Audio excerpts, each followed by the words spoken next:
On a parlé de la nuit. Durant la nuit, les voix s'entremêlent dans les cafés, les restaurants et les rassemblements culturels.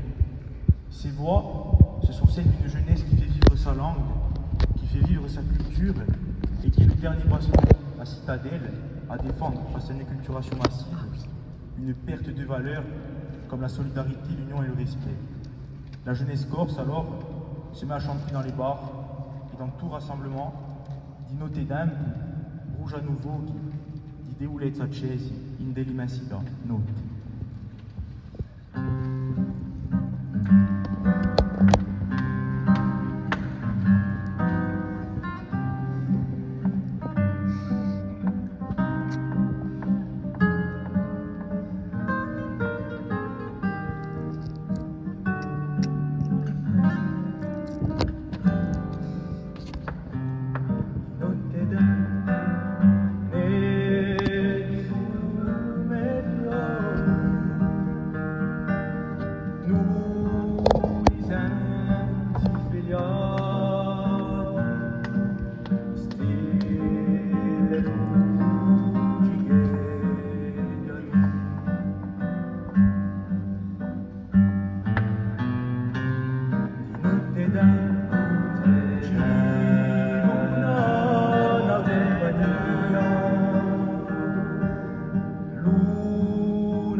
Accende via,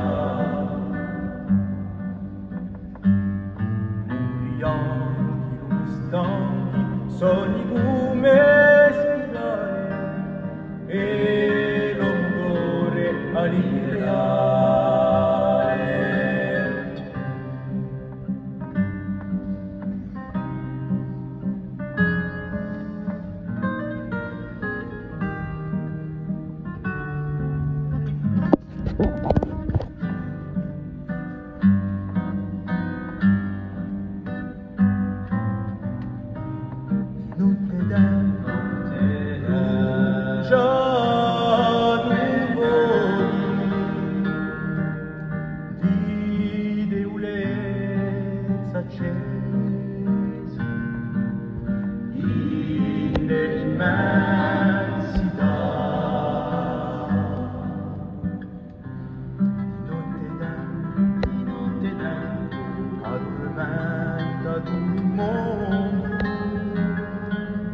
Vedi, penso nella vivo come riflessione,